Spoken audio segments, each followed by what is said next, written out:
title of my message this morning is Answering the Call, and it's one in the series that I'm doing this year on Unitarians, Universalists, and Unitarian Universalists who made a difference.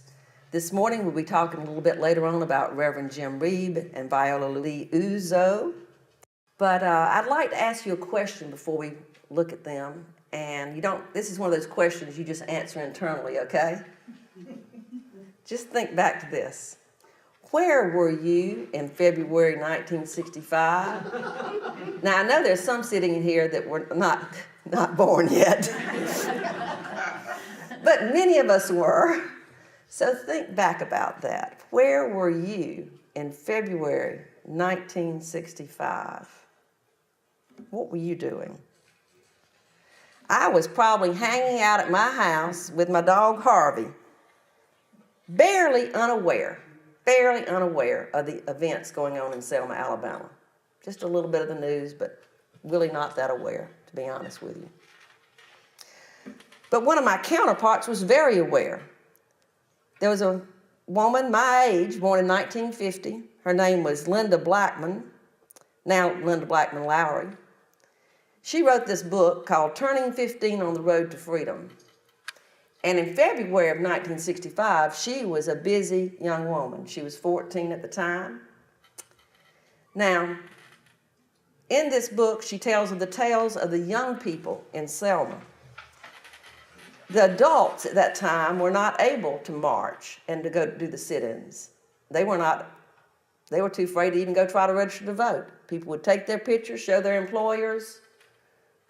They could lose their jobs. Martin Luther King came to Selma in January 2nd, and shared with the group to motivate them to start moving toward getting some voting rights. So the adults organized with the children, and they organized the children to do the marching. The teachers were in on it too. They'd let them out of school. They had different marches planned for different times. The children would go out and march. They did get arrested. Linda Blackman said she was arrested 9 times in that January and February before she turned 15. 9 times. They were very well organized, though, and they were a little afraid, of course. I mean, they're getting arrested by these folks, put in jail. She said that one of the things that kept them going during this time period were freedom songs. They were taught these songs, and they sang these songs. And she said her favorite was this one. You recognize that? Sing it with me. Oh, I woke up this morning with my mind, and it was stayed on freedom. Woke up this morning with my mind, and it was stayed on freedom. Woke up this morning with my mind, and it was stayed on freedom. Hallelujah, hallelujah, hallelujah.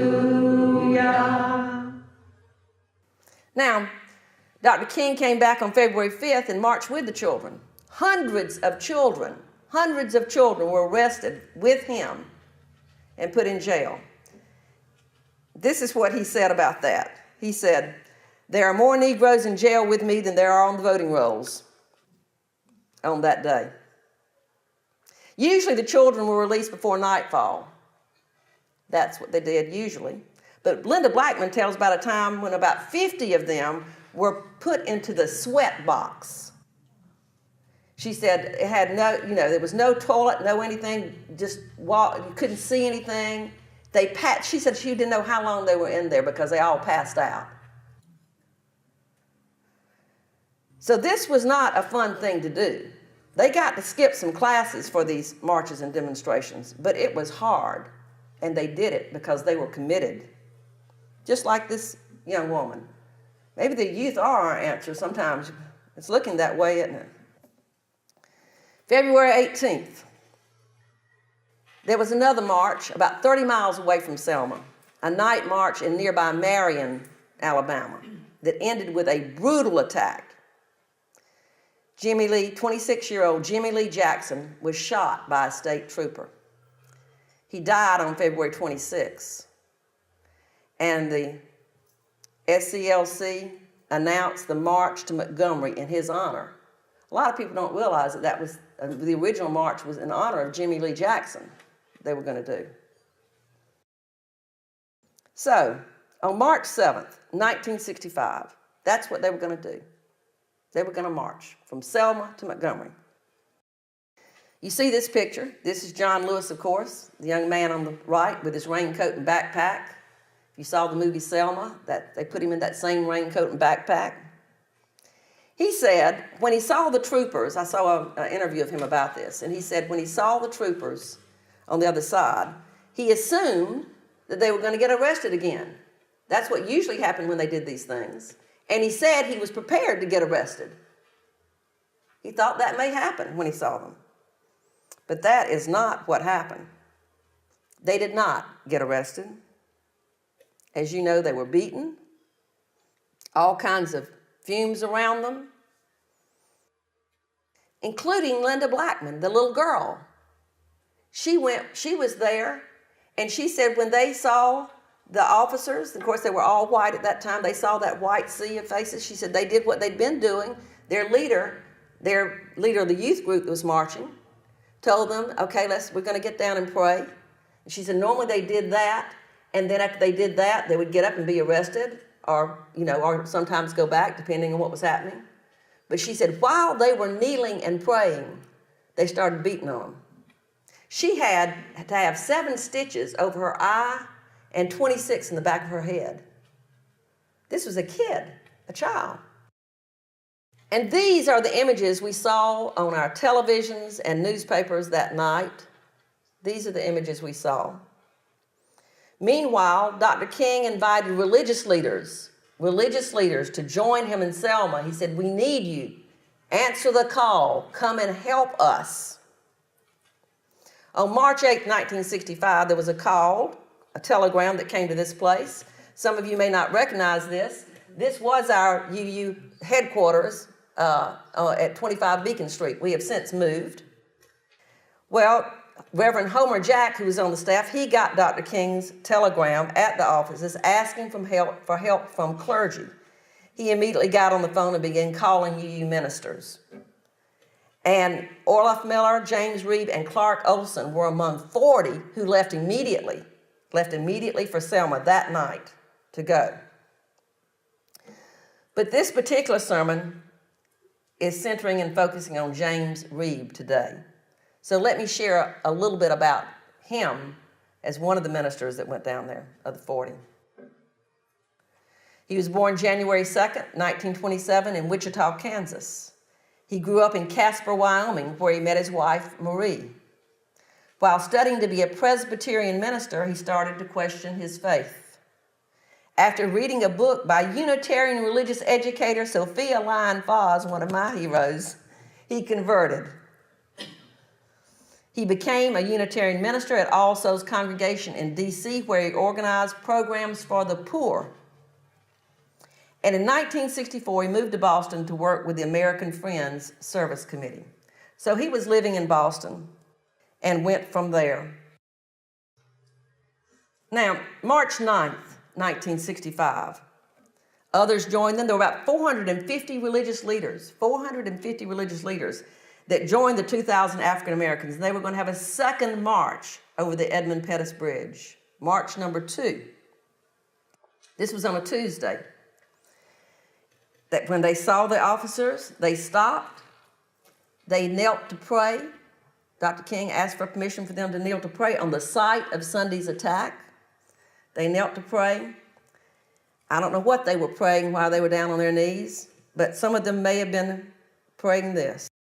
Sing it with me.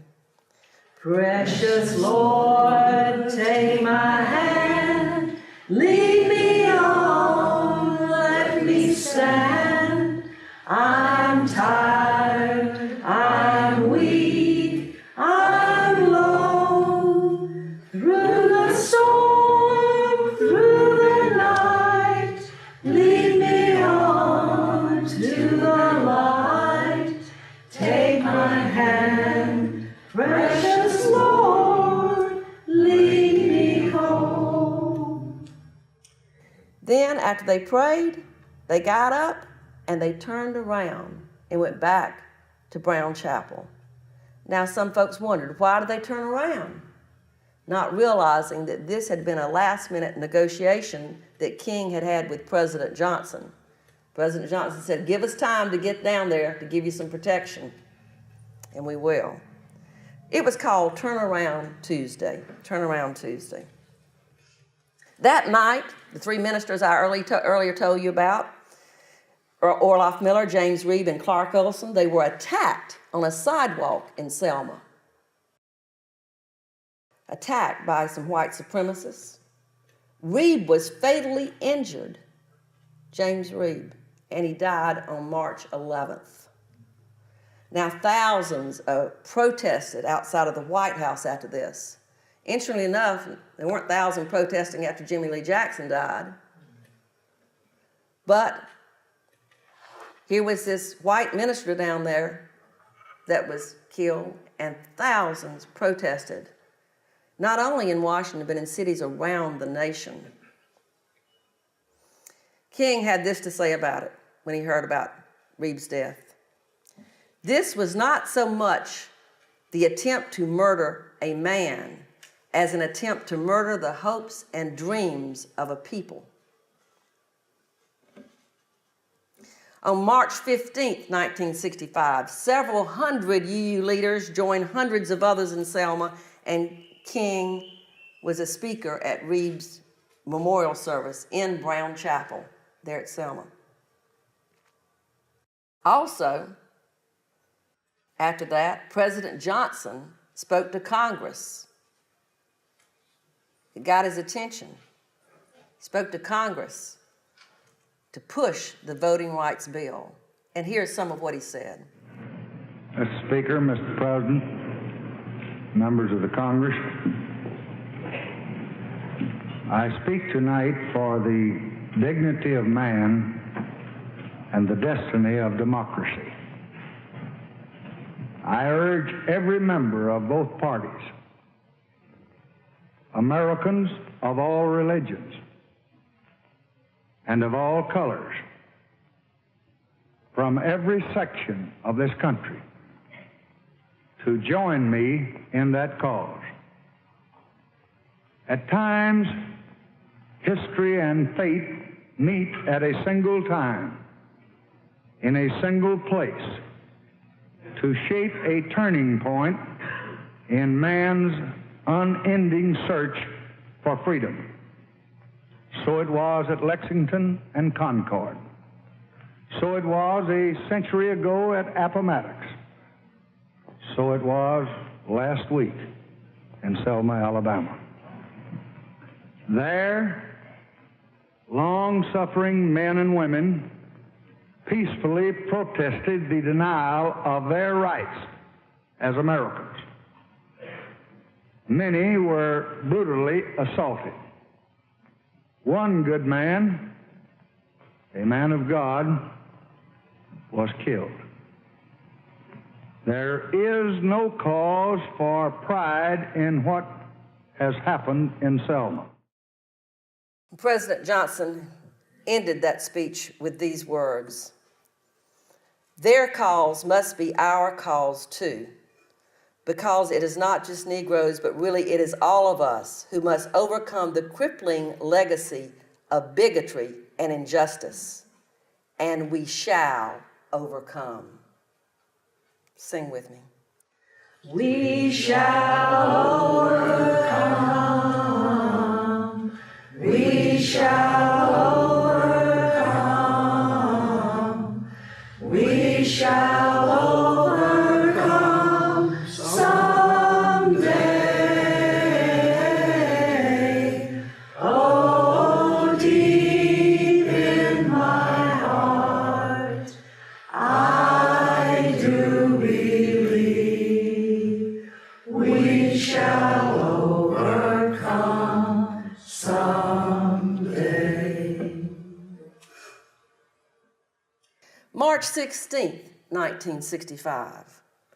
Viola Liuzzo, a Unitarian Universalist layperson, decided that she needed to go and help the protesters after she participated in a sympathy march near Detroit.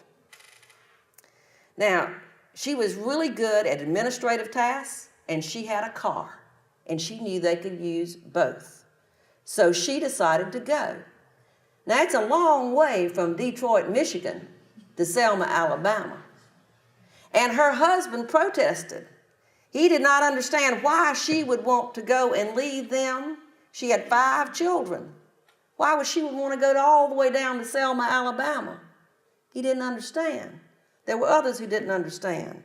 But she felt that call to go, and she did. And I imagine that on the way, on that highway down from Detroit, Michigan, down to Selma, Alabama, she may have been singing, "Ain't gonna let nobody turn me around, turn me around, turn me around. Ain't gonna let nobody turn me around. Gonna keep on walking, keep on talking, headed on to freedom land." She made it there all the way because she knew they needed her. March 21st, 1965. This is the date. With the National Guard protecting them this time, 3,200 marchers leave Selma for Montgomery.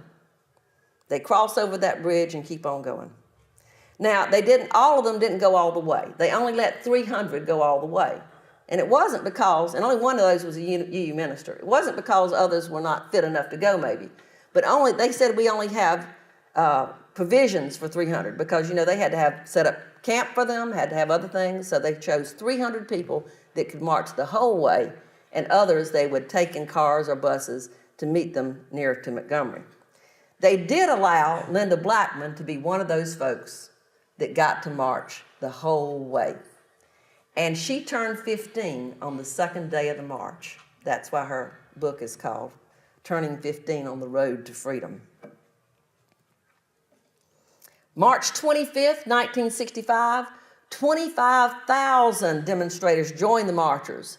So they brought in other folks, and some folks were already there in Montgomery, and some had come from Selma in cars. They all got in together and gathered together, a huge final rally. Linda Blackman says she had wanted to be able to show George Wallace her bandages and show him she wasn't afraid.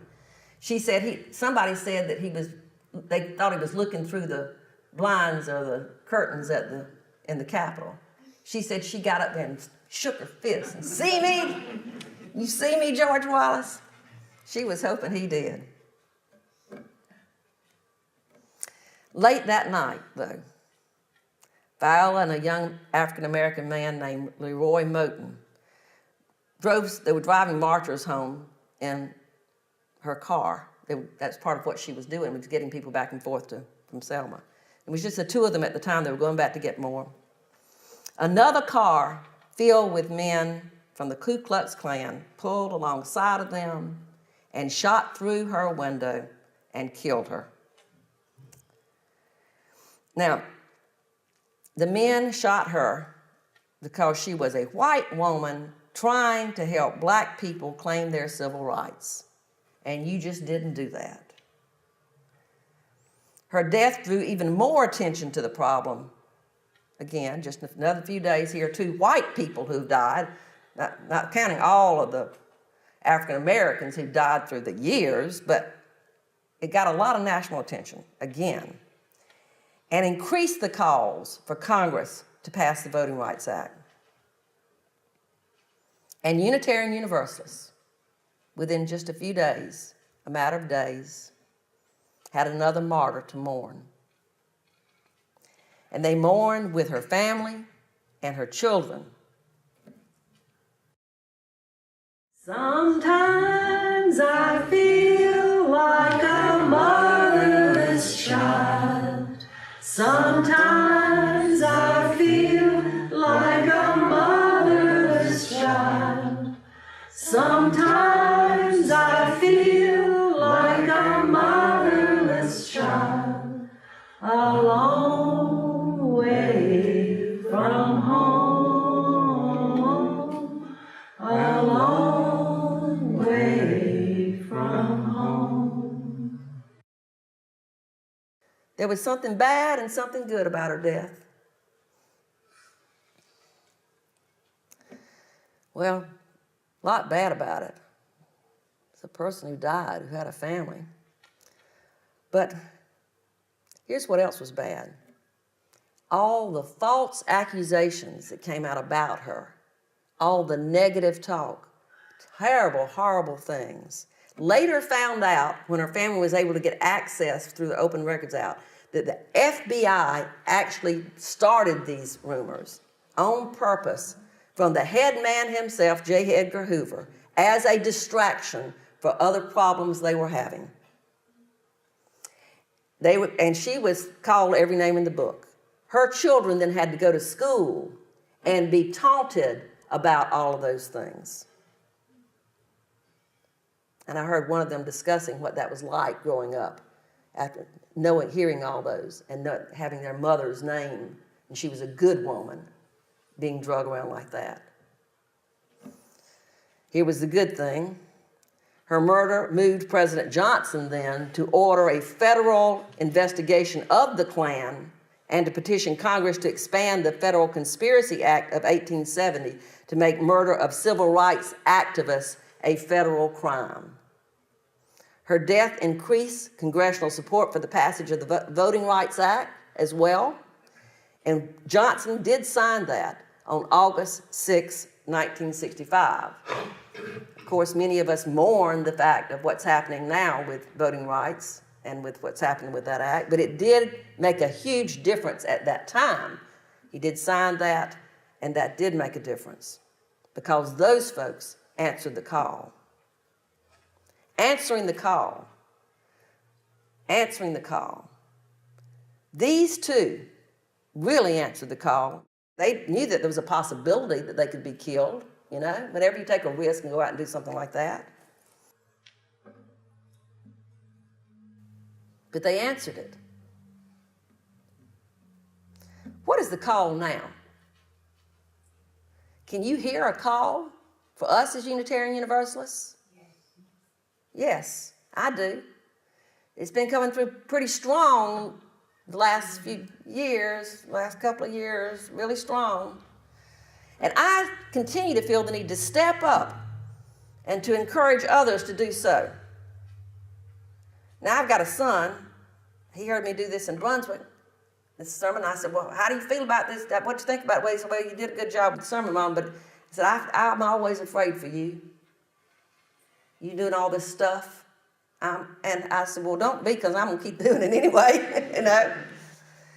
I don't think anything will happen to me, but they probably didn't think anything was going to happen to them either. But you have to answer the call. You have to answer the call. Hopefully we won't be martyrs, but we can answer that call. Now, where does the call come from? Who's calling us? Dr. King ain't on the phone. Who's calling us? Well, some may say God's calling us, or the goddess, or the goodness within each of us, or the universe, or some may say the children are calling us. I think of sometimes the children calling us because they're the future, but now it's literally the children are calling us. The children are calling us. So I don't know who you say is calling you, but I think we can all say that we're answering the call of love for a loving world, and we're answering that call. Now, many of you know the song Standing on the Side of Love. It's in our Teal book, and we've sung it in here before. Well, the composer changed the name of that song and changed the words to Answering the Call of Love. And I'll share more about that with you later about why he changed those names, but I kind of like it that way. So I'm going to not do a Billy Graham, and as we honor he passed recently. We're not going to call you down front. But I'm going to ask you to answer that call, and the way I'm going to ask you to do it is to rise in body or spirit and sing this little chorus with me, if you will, please.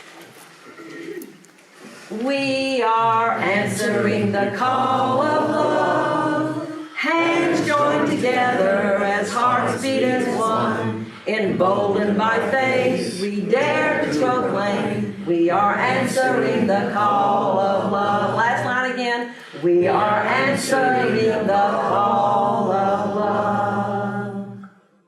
Thank you. May it be so.